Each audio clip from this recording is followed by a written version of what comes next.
drinks bottles that you may have seen at the UKH conference last autumn. We also encourage people to cycle to events. So we've put on free bike servicing at venues before.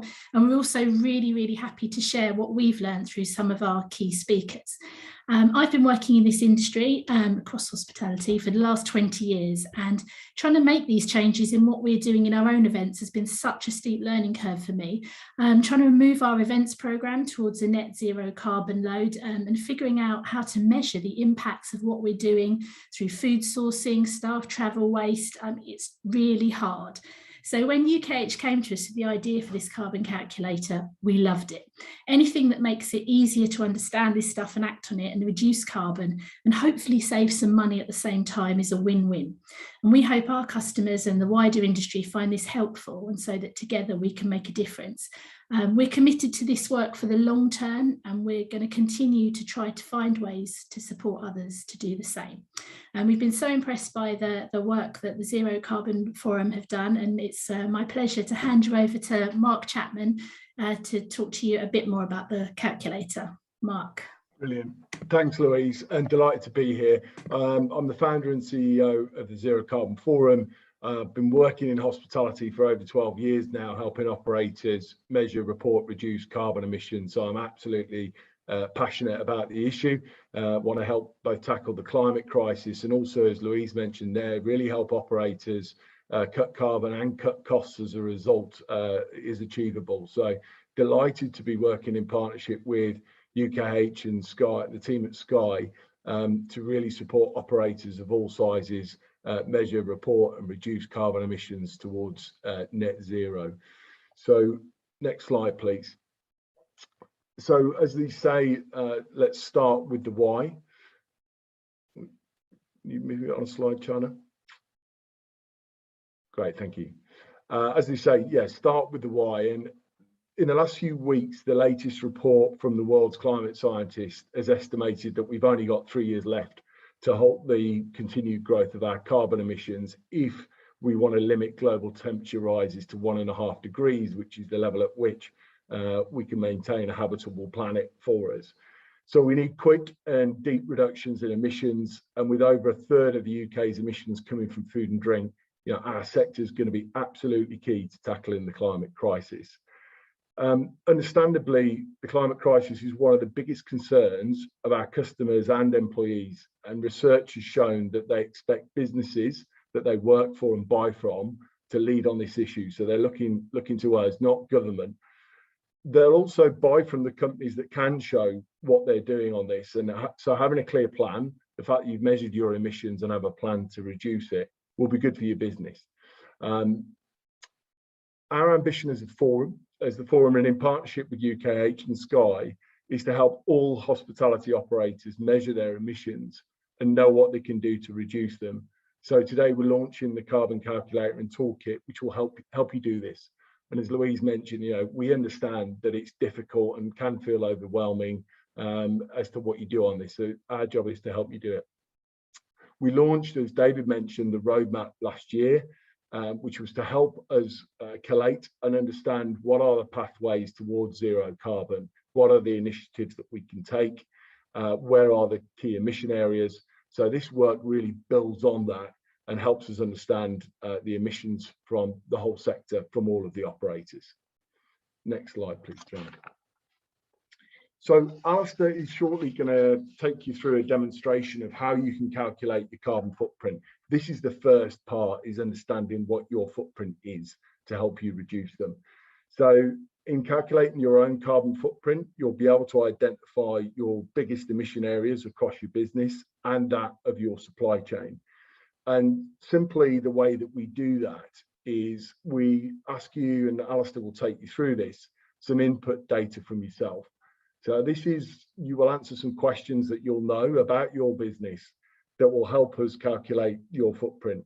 It's designed to be completed over a cup of coffee, but the more information and data you can provide us on your business, the more accurate we can make your footprint.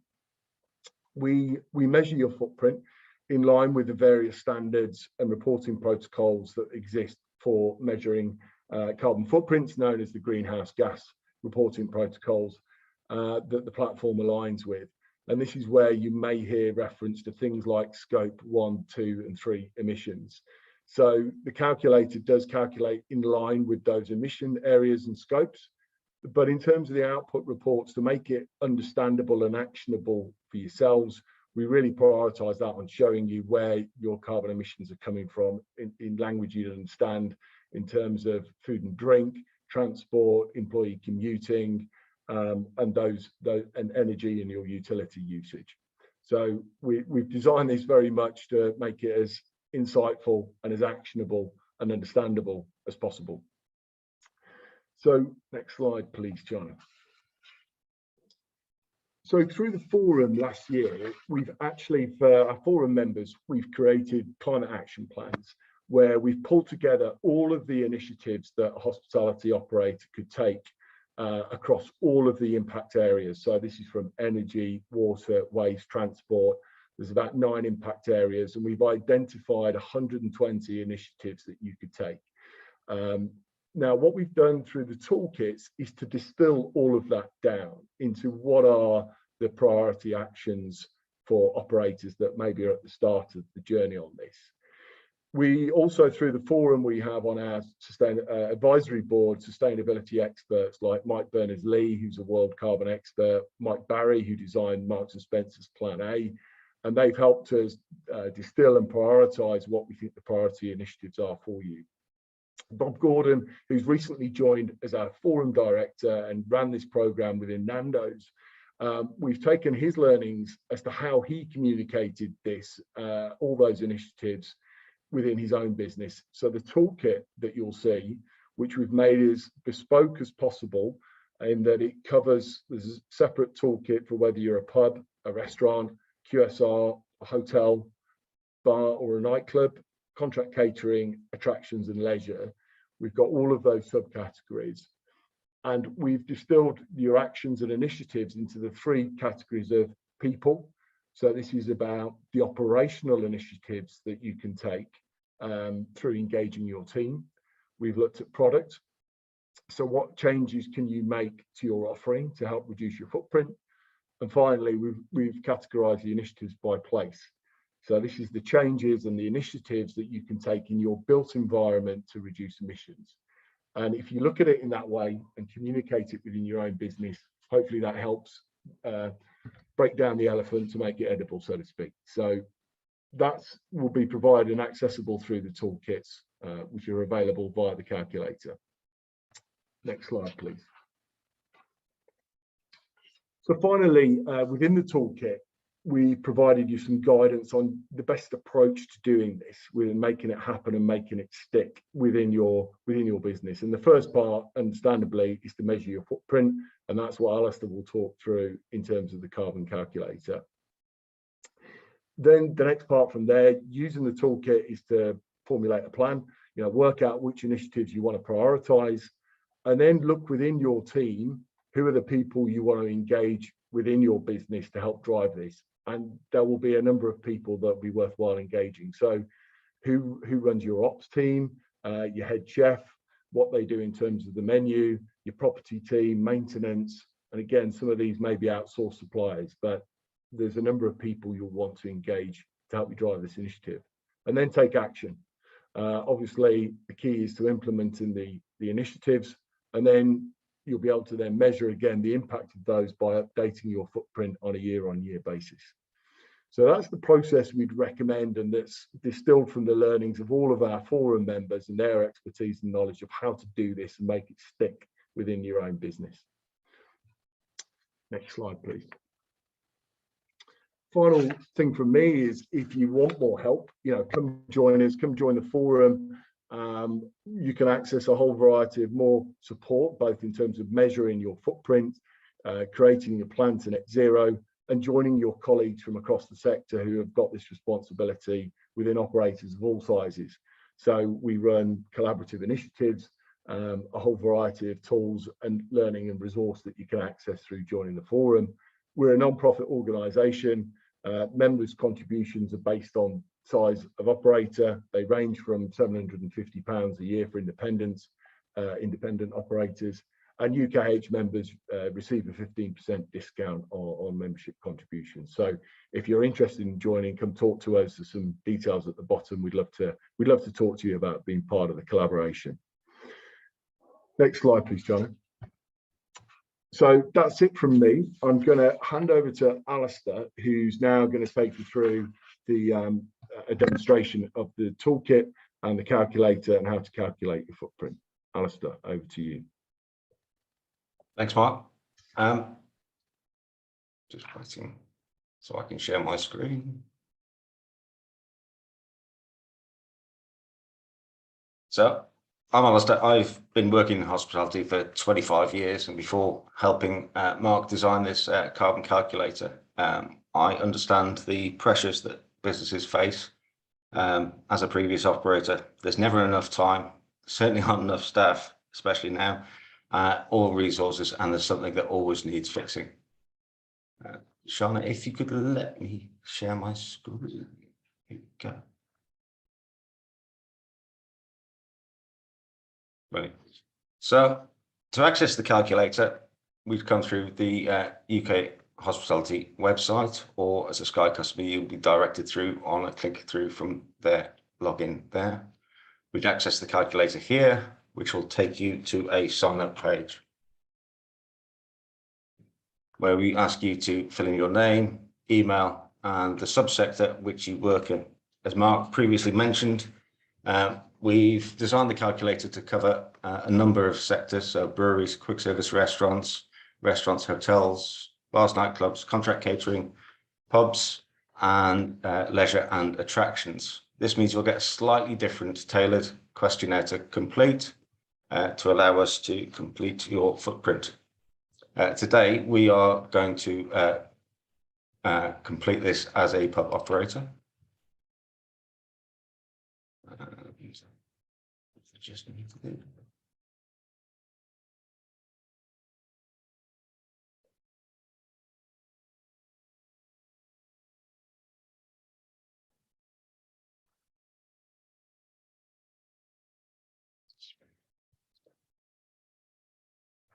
Once you've completed the sign-up page, you'll be redirected to create a password. And when you've complete the password, it'll set up your own personal account, which will then direct you through onto our calculator. As I said, today we will be completing this as a pub. And it is designed so that this is easy to complete. They're questions that you should know the answer to and or can find relatively easily. If you need to, you can leave it, come back to it. The answers will be saved until you actually say, validate my footprint. But it is designed to be done over a cup of coffee. So we ask questions that allow us to calculate your footprint, and we just want to know more about you to build a picture that allows us to bring forward and work out your carbon footprint. So your name of your location. We verify the sector that you're in to check that you're in the right questionnaire. We ask for the type of tenure that you have. So if you're a leasehold operator or a freehold operator, it allows us to work out what sort of recommendations and factors that you can build in. For example, if you're a leasehold or a tenanted pub, you're unlikely to want to put in ground source heat pumps, or will have to contact the landlord to do so, and or you may want to ask them for assistance in doing so. But it all helps us to get as accurate as possible. We're looking for an annual footprint, so we ask for the date range that you're able to provide, and this will then work through to extrapolate the data if you can't provide a full year, so that we can get an annual footprint for you. We'll then ask you about the people within your business, so that this helps us calculate the employee commuting.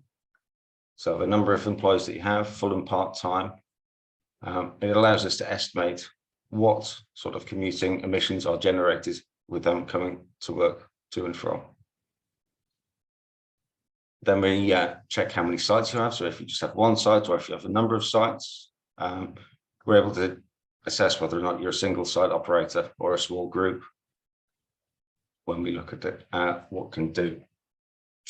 We then look at the activities and facilities that you have on site, and you can click as many of these as you have. For today, the information we're using is a wet lead pub. So they don't have too many other than a beer cellar and a commercial kitchen. But these are the main emission sources within your operation. And it allows us to calculate and make estimations based on these to drive your emission sources. We then ask for your turnover. It helps us to size your operation and make assumptions on the emissions, and also provide a benchmark in terms of pounds per carbon ton.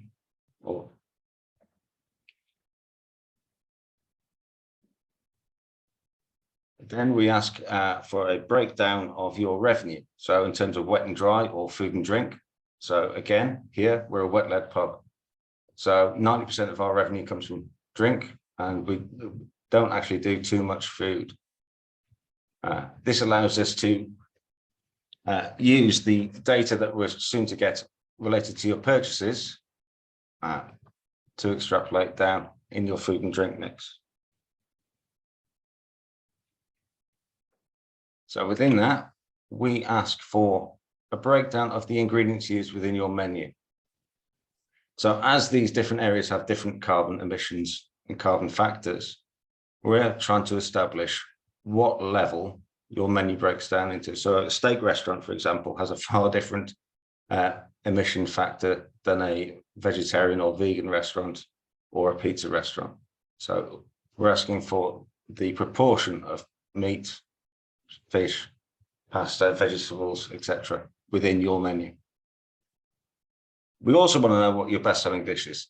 So for this pub, it's chili beef nachos. And you may say, why? Well, if you change the makeup of your chili beef nachos, your best-selling dish, to reduce the amount of beef within it, because beef has a high carbon factor, or offer a vegan or vegetarian option, you will start to reduce your carbon footprint whilst adding and not detracting from your offering. So, as Mark said before, we tried to make this easy, but we can add detail if you have the information available. So for that period of time, if you're able to provide the amount in kilos of the purchased goods, we can use that to make your footprint more accurate. In this case, because it's 3 years ago, we can't. So we just click no, and the calculator will make assumptions on it. We then follow through for the drink mix again. Now, this is generally a little bit easier than the food mix, because you can ask a stock taker to gather this information for you over the period you require. So for this pub, its breakdown is actually 10% soft drinks, approximately 10% wine, 50% beer, and 30% spirits. Now, as I said, for this pub, we actually have the information available. So we can quickly fill this in. So the amount of volume of soft drinks, it's in litres. We provide guidance so that if you know the number of bottles of wine as opposed to litres, there's some simple calculations that can be made. Again, in terms of brewers, barrels, and also of spirits. We then ask for the utilities. So the power, gas, and electric in annual consumption. Again, this can be found on your, if you log into your energy provider's website and put in the date range, it's relatively easy. If it's not applicable, we just put no, but we try to cover off every fuel source within this. And then the amount spent, again, just for a benchmarking point of view. Then we ask about whether or not you receive electricity bills, because some tenanted operations within shopping centres have it included in their service charge and therefore aren't. In this instance, we can and have, and whether or not people can actually choose their energy supplier in this case, we can see the 5 that they are, and then we go back. Finally, we ask for water. Again, you should be able to gain this from an annual consumption and their water bill, their amounts. And then we want to know what actions people have already taken or started to take. It's not an exhaustive list, but it does have the main things that people are starting to do. Again, we can take as many as possible, or as many as they are applicable. And then what people would actually like to know more about. So this gives us the details of what you've done, but also what we need to focus on and the help we need to get to you. So within the forum and within UK Hospitality, what areas do you need most help on? So after that, we would submit our answers. And this is where our footprint comes through. So unsurprisingly, our highest impact area is beer. As you saw by the volumes entered, it was quite low. And the lowest is water, mainly because there isn't a huge amount used in the cooking side. The footprint for this pub is 457 tonnes, which is quite low. But however, when we benchmark it against an industry standard pub, which probably generally does more food, we're actually only at 2/3. So we break down your footprint here on the left-hand side. So you can see, again, as Mark said, not scope 1, 2, and 3 here, but in food and beverage, and also the main hitters are energy and water. And then at the bottom, we also have further footprint analysis, so we can really go into detail on the actual footprint and break it down so that people can see, again, beer is there, dairy, and the electricity, but all the sectors are covered. And then we do put it into scope 1, 2, and 3. And as you can see, the majority of this pub's emissions come from the scope 3 emissions.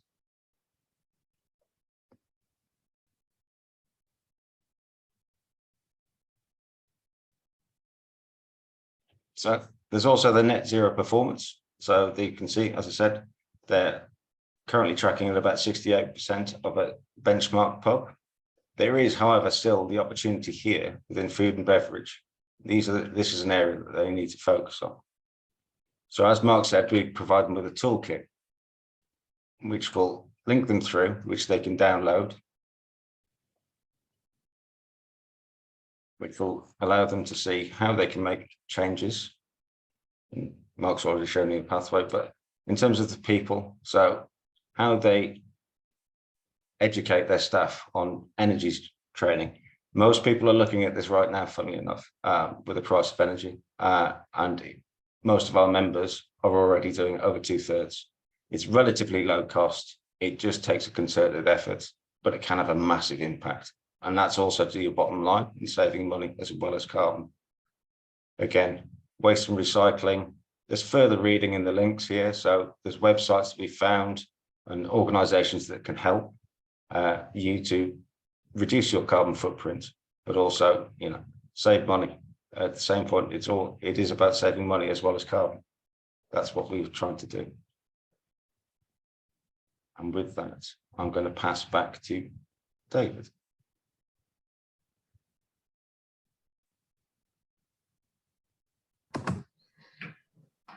Thanks, Alistair. Great presentation. It's clear that there's a lot of work that's gone into this, to the whole tool, and provides a huge amount of information. So I think we've got quite a few questions in, so I'll probably put those to the guests we've had so far. There's a couple of technical ones on the sort of the energy supply, one around which database is being used for greenhouse gas emissions for food types particularly, and one on quite a niche one on does it apply to pubs in Jersey who will be getting more of their energy through nuclear energy, and obviously that affects the energy mix. Yeah, sure. David, I'll happily pick those up. I've been looking at the questions in the chat. I think first one about carbon values. So the carbon calculator uses standard carbon values. So for scopes 1 and 2, there are a lot of government defined carbon values that are provided by DEFRA. So the calculator uses those. For scope 3 that relate to menu and food sourcing, beef values, etc., the platform uses a combination of databases like Pour and Nemcheck, one set of databases that are used in terms of food values and carbon conversion factors. So I think one of the other questions about the specificity of like Jersey and using a different energy mix, the purpose of the calculator is to give you an indicative footprint based on those standard and average values.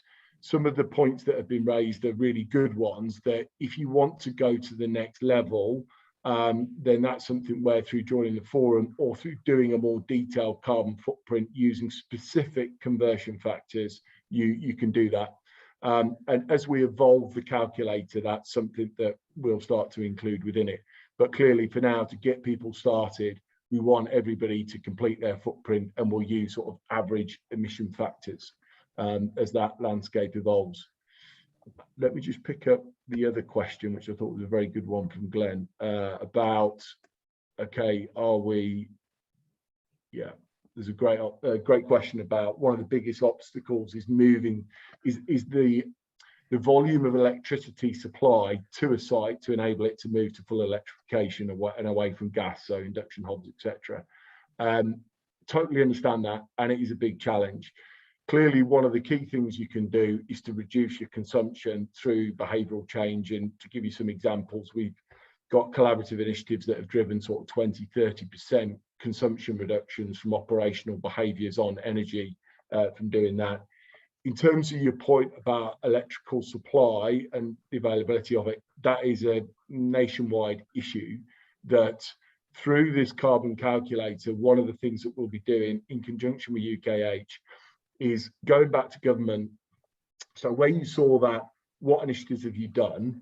As an example, through collating this data, if as many people complete it as possible, we can go to government and say, hey, you know, half of the hospitality sector has rolled out LEDs, the other half hasn't. If it did, we'd save 1 million tonnes of carbon, but we need some support from enhanced capital allowances on these initiatives to do that. So we've already got some work with UKH where we're lobbying government on the support that it can give the sector on these capital initiatives. So Glenn, a bit of a longer answer, but I know it's an issue. We're working on it, but it is a countrywide issue, I think, that we've got to tackle.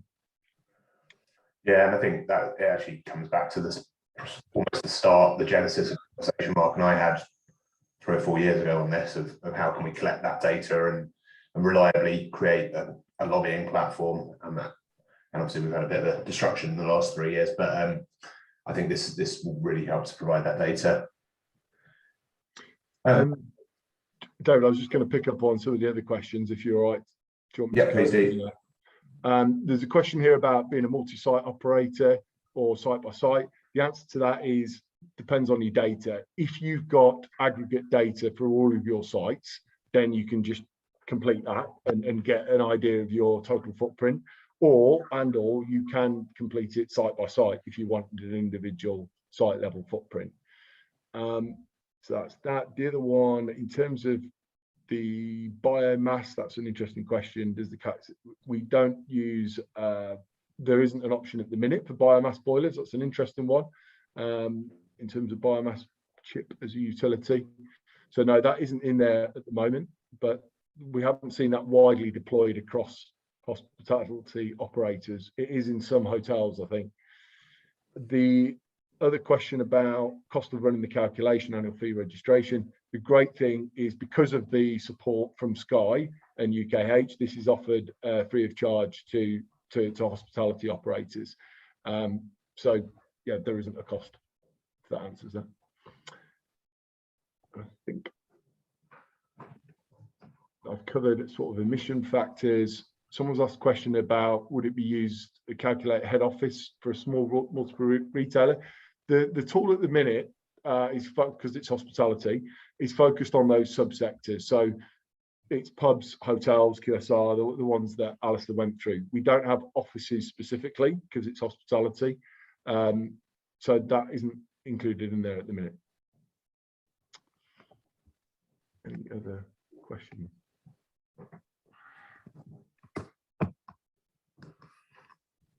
Very naive question here, Mark, but one of the options I think was function room, or was that no, that's right. I think that was part of the pub operation, wasn't it? You can just office as a function room and again, the sort of function room piece is again just trying to get an understanding of what your footprint might be based on do you have function rooms, etc. So that then drives a set of assumptions and the calculations. So it's all about trying to get as accurate a footprint for you as possible. Any other? Have you picked up on the local or imported food point? Was that part of the? No, I'll pick up on that. There's another question that's come in. Can we operate this ourselves? Yes, absolutely. You can operate this yourself. The question about specific beef sourcing conversion factors, this version of the calculator, no. In terms of, but as you've identified, obviously, if you near source your beef, it has a lower emission than if you're bringing it in from Argentina, for example. At the moment, we're using average factors to calculate people's footprints. But what you're talking about there is a more detailed footprint if you wanted to have that with a different conversion factor.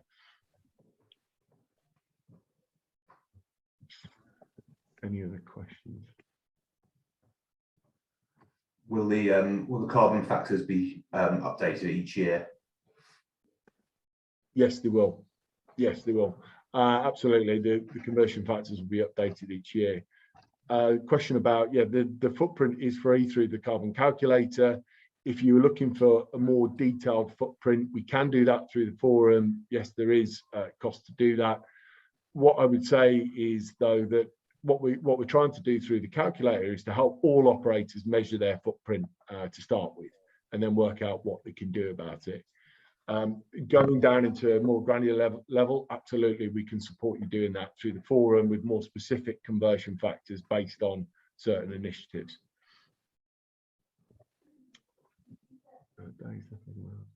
Covered. Some very good questions there. Any other questions on usability or support that you need as operators?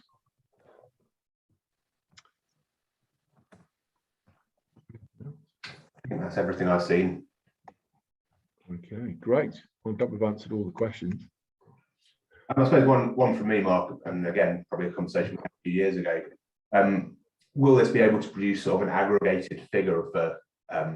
You said you could do it for who's got LED lights, but would it be useful for sort of average energy use across the sector?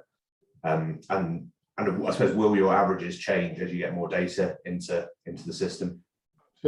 Absolutely. One of the outputs that you saw on the chart was benchmarks by area. So in terms of how do your drinks emissions compare to other operators, and absolutely those benchmarks will be updated as more operators put data into the platform. And as you know, David, that aggregate data we will be using from a UKH perspective to lobby government around the initiatives that we've already taken and where we need more support, and also demonstrating how we're acting as a sector to cut carbon across our sector. So yeah, absolutely. And I suppose businesses will be able to fill this in more than once. So yeah, if they fill it in and take some of the learnings, and they can go back in 6 months' time and sort of see what the impact's been. Absolutely. Yeah, this is an ongoing process. I mean, obviously we're launching this sort of tomorrow with World Earth Day, but this is an ongoing process, right? We know you need to do this year on year and every day, really, to drive these levels of savings. So absolutely. Right.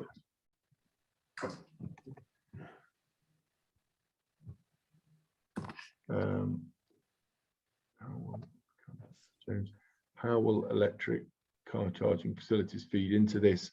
So I think the question there is whether or not that was a good point in terms of looking at if your annual electricity consumption increases because you're offering electric car charging, then that's something, you know, we can start to take out of the tool, or in terms of looking at whether or not your aggregate energy consumption incorporates usage from electricity charging. So that's car charging. That's a good point. If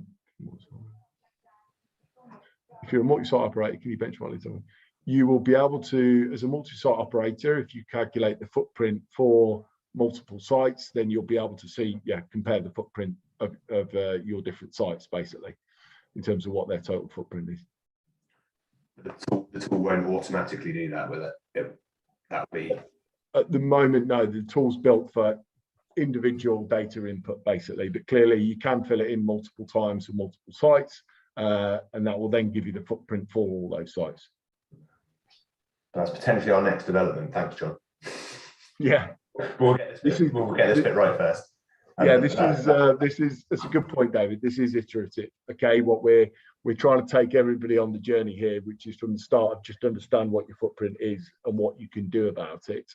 But we will iterate this tool, and it takes from the learnings of the forum. So all those initiatives, the approach that the Nando's, the Burger King, the McDonald's of this world take, we distill all of that to help operators of all sizes know what to do and how to do it. So we'll be updating this continually. And there's a question around some of the behaviour change that this might drive in terms of moving people from beef to chicken specifically. And are there any sort of knock-on impacts that you consider from that? And a point around caged hen eggs being lower greenhouse gas than free range. Obviously, I think that's two separate issues, but yeah, something to think about in terms of these are sort of. I think Julie's mentioned that there are some areas like that where there is conflict between animal welfare and carbon emissions, and that's something that we're tackling through the forum, through the action groups, and it's something that as we get the learnings from that, we can flag it through these toolkits as we update them. So yes, there are some areas that are in conflict on that we just need to be mindful of the choices that people make. Any other? I think that's everything. So hold on, there's some final question. Can you run the calculation for scope 1 and 2 without scope 3 as a first pass? Alistair? Thought that was coming my way. The answer is no. At the minute, we are literally trying to measure scope 1, 2, and 3 all together. So we make estimations on scope 3 if you don't have the information, but you can't just do the scope 1 and 2. So if it's in relation to SECR, it's not going to be valid here. I think the key point on that, Alistair, is not to be intimidated by scope 3. The way we've designed the tool is that actually they're just questions that you can answer, and if you've got more consumption and volume data, great, but if you haven't, you should still be able to answer the questions about your food and drink mix, and that's what feeds into your scope 3. So hopefully it's doable for everybody.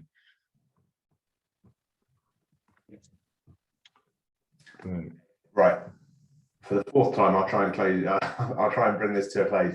But thank you to everyone who's provided some really interesting questions. Thank you, of course, to Mark and Alistair for providing a really insightful presentation and producing a fantastic tool, which we hope will be a real asset to the industry and its ongoing work to move towards net zero. And a special thank you to the Sky business team, who have been exceptional partners throughout this and have really helped us to deliver this. So on behalf of us at UKH, thank you to everyone here and our partners in this. It's been fabulous. Thanks all. Thanks everybody.